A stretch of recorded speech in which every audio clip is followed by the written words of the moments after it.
అసలు ఎవరైనా హైదరాబాద్లో గుండె మీద చేసుకొని హాయిగా నిద్రపోయే పరిస్థితి ఉన్నదండి? ఎప్పుడు హైడ్రా వస్తుందో, ఎప్పుడు 22A పెడతారో, ఎప్పుడు ఏమవుతుందో అనేటువంటి ఒక ఆందోళనలో ఈ హైదరాబాద్ ప్రజలు బతుకుతా ఉన్నారు. కేసీఆర్ గారు హైదరాబాద్ బ్రాండ్ ఇమేజ్ పెంచినారు.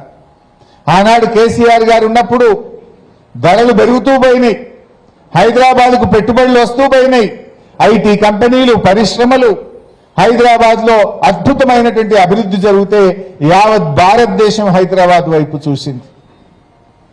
మీ యొక్క ఆస్తుల విలువ, మీ భూముల విలువ పెరుగుతూ పోయింది. కానీ రేవంత్ రెడ్డి వచ్చినాక హైదరాబాద్ బ్రాండ్ ఇమేజ్ ఇలా మంట కలిసిపోయింది. అటు 22A, ఇటు హైడ్రా, ఎంత తుగ్లక్ నిర్ణయాలు. మీరే ఆలోచించండి. ఎవరైనా ఒక పెళ్లి ఉంటే, ఒక ఆపద ఉంటే, ఒక ఆసుపత్రి ఉంటేనో, పిల్లల చదువుల కోసమో ఒక ప్లాటో, ఒక అపార్ట్మెంట్ అమ్మాలంటే మున్పట్లాగా అమ్ముడుపోతుందా? కొనే వాళ్ళు ఎవరైనా ముందుకు వస్తున్నారా? పెట్టుబడులు పెట్టే వాళ్ళు ఎవరైనా ముందుకు వస్తున్నారా?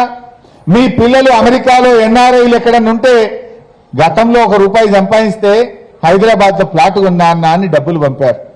హైదరాబాద్లో ఒక అపార్ట్మెంట్లో పెట్టుబడి పెట్టండి నాన్న అని మీకు డబ్బులు పంపారు.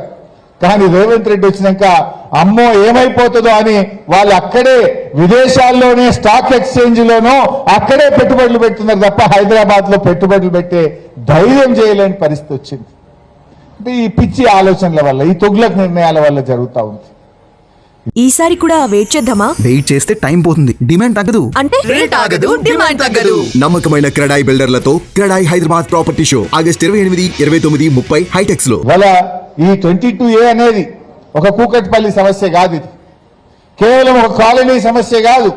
రాష్ట్ర వ్యాప్తంగా దాదాపు 1 కోటి ఎకరాలు ఇలా 22Aలో పెట్టి ప్రజల్ని ఆగంబడతా ఉన్నారు. వ్యవసాయ భూములు పెట్టినారు, లేఅవుట్లు పెట్టినారు, సీలింగ్ భూముల పేరిట పెట్టినారు. ఒక హైదరాబాదులో లక్షల ఆస్తులు.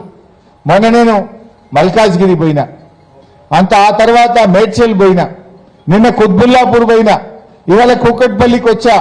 ఎక్కడ పోయినా వందల వేల మంది కాలనీలు 22Aలో పెట్టినారని చెప్పి బాధపడతా ఉన్నారు. ఆ పొంగులేటి అంటాడు, లేలే 98% తీసేసినాం, సారీ అంటాడు. నేను అంటున్నా, మర్డర్ చేసి సారీ అంటే అయిపోతుందా? నువ్వు చేసిన తప్పు ఎంత పెద్దది. నాకు మొన్నెవరో కలిసినారు, కొడుకు అమెరికా వెళ్ళాలట, బ్యాంకులో లోన్ ప్రాసెస్ చేసుకున్నారు, అప్లై చేసుకున్నారు, లోన్ శాంక్షన్ అయింది. ఈ ఇల్లును మార్టిగేజ్ చేయడానికి రిజిస్ట్రేషన్ ఆఫీస్కి పోతే ఇది 22Aలో ఉంది అన్నారట. లోన్ ఆగిపోయింది. ఇప్పుడు కొడుకు చదువు, అమెరికాకు వెళ్లకుండా నా కొడుకు చదువు ఆగమైంది అని చెప్పి ఆయన కన్నీళ్లు పెట్టుకుంటున్నటువంటి పరిస్థితి. ఇట్లా ఎన్ని జీవితాలు. పెళ్లిళ్ళ కోసం అమ్మిన వాళ్ళు, పిల్లల చదువుల కోసం బ్యాంకుల్లో లోన్లు తెచ్చుకునే వాళ్ళు, వివిధ కారణాల చేత ఇలా అవసరాల కోసం ఎవరైనా మార్టిగేజ్ చేయాలంటే కూడా ఈరోజు ఆగిపోయినటువంటి పరిస్థితి. అంటే ఇది ఒక్కరి సమస్య కాదు, లక్షలాది మంది ప్రజల సమస్య. అయినా నేను ప్రభుత్వాన్ని అడుగుతా ఉన్నా, 22Aలో పెట్టింది నువ్వే. నువ్వు పెట్టినప్పుడు ఈ ప్రజలు ఆఫీసుల చుట్టూ ఎందుకు తిరగాలి? నువ్వు సారీ చెప్పినావు, తప్పైంది అన్నావు. ఎవరైతే 22Aలో పెట్టినారో దాన్ని యథావిధిగా రోల్ బ్యాక్ చేయొచ్చు కదా. You can roll back the 22A కదా. ప్రజలు పోయి దరఖాస్తు పెట్టుకోండి, ఆన్లైన్లో అప్లికేషన్ పెట్టుకోండి, ఆఫీసుల చుట్టూ తిరగండి. ఎందుకు? దరఖాస్తు పెడితే దాని కింద ఫోన్ నెంబర్ ఉంటుంది, ఫోన్ చేసి బేరం చేద్దామనే. బ్రోకర్లు వచ్చి 30% అడగడానిక? ఎందుకు ప్రజలు ఎందుకు ఇబ్బంది పెడుతున్నావు? ఇప్పుడు నువ్వు చేసిన తప్పుకు ప్రజలు ఎందుకు శిక్ష అనుభవించాలి? ప్రజలు ఎందుకు ఆఫీసుల చుట్టూ తిరగాలి?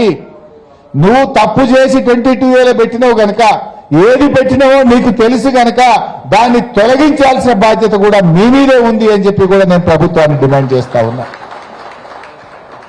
ఎందుకు ఇంత ఆలస్యం చేస్తున్నారు? రాత్రికి రాత్రి 22Aలో పెట్టిన వాళ్ళు మరి అదే రాత్రికి రాత్రి తొలగించి మీ పాపాలను కడుక్కోవాలి కదా, మీ తప్పులకు మీరు సరి చేసుకోవాలి కదా.